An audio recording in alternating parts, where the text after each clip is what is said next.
Welcome to Week 13 Fantasy Pros. My name is Andrew Erickson. Today we're going to be shifting gears away from trade targets. We're going to be looking at player projections over on PrizePicks. I'm going to be throwing out my top 10 player projections to go more than or less than for Week 13. But before I get to my list, if you want a chance to win a signed Jonathan Taylor Indianapolis Colts jersey, courtesy of bettingpros.com, your place to start betting smarter and not harder, all you have to do is subscribe to FantasyPros YouTube channel right now, comment below in this video, and that is it. I'll be announcing a winner right here on the channel.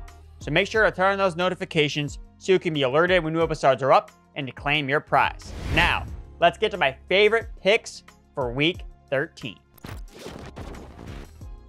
Desmond Ridder, less than 182.5 passing yards.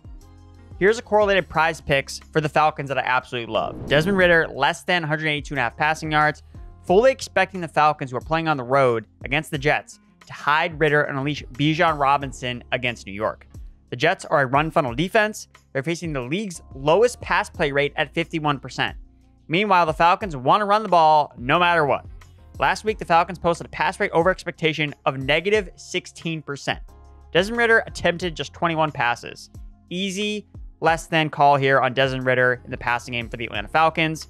That means also we're going to be looking at his receivers. Drake London, less than 49.5 receiving yards. On the road this season, London has not had more than 55 yards in any contest. He's also had fewer than 50 yards in 3 out of his 5 road games played. The Jets are allowing the fewest receiving yards per game to opposing wide receivers. Going to go less than 49.5 receiving yards on Drake London. Going to the Falcons backfield, here's where we're going to correlate the running back here. Bijan Robinson, more than 63.5 rushing yards. Again, the Jets are weaker against the run, allowing the 10th most rushing yards per game at over 100 rushing yards to opposing running backs.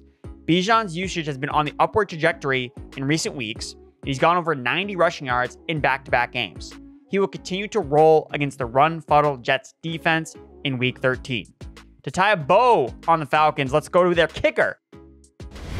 Yes, we're talking kicker here on PrizePicks in Week 13. You'll love to see it. Younghoe Koo, more than 1.5 field goals made.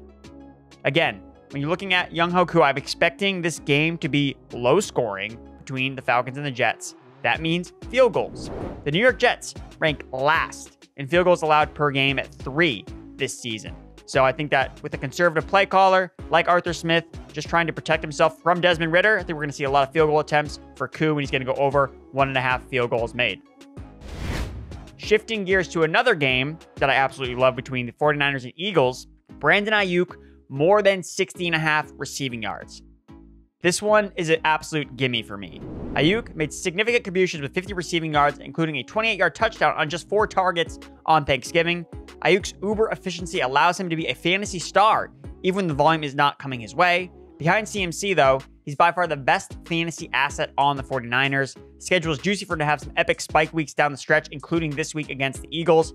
You got to take the receiving yards more than this week. PrizePicks has an egregious 60 receiving yards, but you look at what he's done after he's had games with 60 or fewer receiving yards. Ayuk has posted no less than 76 receiving yards the following week, often going over 100 receiving yards. The projections have him close to 75 yards against the Eagles defense that ranks bottom 5 in receiving yards allowed per game to wide receivers. Brandon Ayuk to the moon. Let's go. I like to correlate it with his quarterback. Brock Purdy, more than 251.5 passing yards. So correlate Ayuk with Brock Purdy and his passing yards prop. The Eagles rank 4th in the NFL in passing yards allowed per game at 255, while also facing the NFL's highest pass play rate.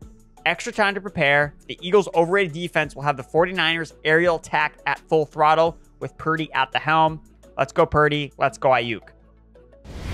Next game we're going to is Carolina. Adam Thielen, less than 61.5 receiving yards. Thielen was a ghost in Week 12. He only had 3 targets. He had 1 catch for 2 yards, despite playing an 89% snap share while leading the team in routes run. The Panthers recently fired head coach Frank Reich after a 1-10 start, and that's going to cause a ripple effect with the offense. Special teams coach Chris Tabor has been appointed as interim head coach, while OC Thomas Brown will assume play calling duties as he did from week 8 through 10. But that's bad news for Thielen, who from weeks 8 through 10 totaled fewer than 45 receiving yards in 2 of the 3 contests. Thielen has turned back into a pumpkin, folks. Less than 61.5 receiving yards on PrizePicks might be the lock of the week in Week 13. Going to the Jaguars game, Evan Ingram more than 44.5 receiving yards. Ingram had 5 catches from 8 targets, with a team-high 22% target share in Week 12, contributing 49 yards. So he was more than this number last week. He remains steady as they come, but still has not scored based on the ugly red zone roll. However, that may hurt in fantasy, but not for hitting his projected PrizePicks numbers. Ingram came through with the more than in his last matchup, so let's go right back to him, especially in Week 13 against the Bengals, who just got shredded by the Steelers tight ends. More than 44.5 receiving yards on PrizePicks for Ingram in Week 13, since he's allowing the 4th most receiving yards to tight ends this season. Tank Dell, more than 59.5 receiving yards. Dell made significant contributions with 5 catches for 50 yards and a touchdown on 8 targets, 22% target share in Week 12. He had all of his production come in the first half alone after disappearing in the second half. He totaled another 100-plus air yards at 125, while also leading the team in routes run. But I want to point out, he also had another 62-yard bomb pass taken off the board because of an illegal shift penalty called on Dell. Simply put, that's the only thing that could stop this rookie, a self-inflicted penalty. So more than 59.5 receiving yards in Week 13 versus the Broncos on PrizePicks? Yes, please. And for some reason, Nico Collins has a higher projection at 60.5. Put respect on Tank Dell, the rookie sensation, and go more than his receiving yards in Week 13. Last but not least, Matthew Stafford, less than 239.5 passing yards. So this number has been fluctuating a little bit, so I'm not exactly sure what you guys are going to get when this comes out, but still you want to look at the less than with Matthew Stafford's passing yards. This one comes courtesy of the PrizePicks cheat sheet. I mentioned Matthew Stafford less than on his passing yards last week, and it came through with flying colors. Take less than Stafford's bloated passing yards prop, 239.5, because the number he hasn't hit in 6 straight games. And the Browns' defense ranks first in fewest passing yards allowed per game this season at a meager 142 passing yards allowed per game. That's going to wrap up my favorite PrizePicks player picks for NFL Week 13. If you enjoyed this video, be sure to give it a like, subscribe, share with all your friends so we can all have profitable NFL Sundays. And be sure to check out the PrizePicks cheat sheet to find more plays in Week 13. But before you go, again, if you want a chance to win a signed Jonathan Taylor Indianapolis Colts jersey, courtesy of bettingpros.com, your place to start betting smarter and not harder. All you have to do is subscribe to the FantasyPros YouTube channel right now, comment below on this video, and that is it. We're announcing a winner right here on the channel. So make sure to turn on those notifications so you can be alerted when new episodes are up and to claim your prize. Thanks for watching and good luck in Week 13.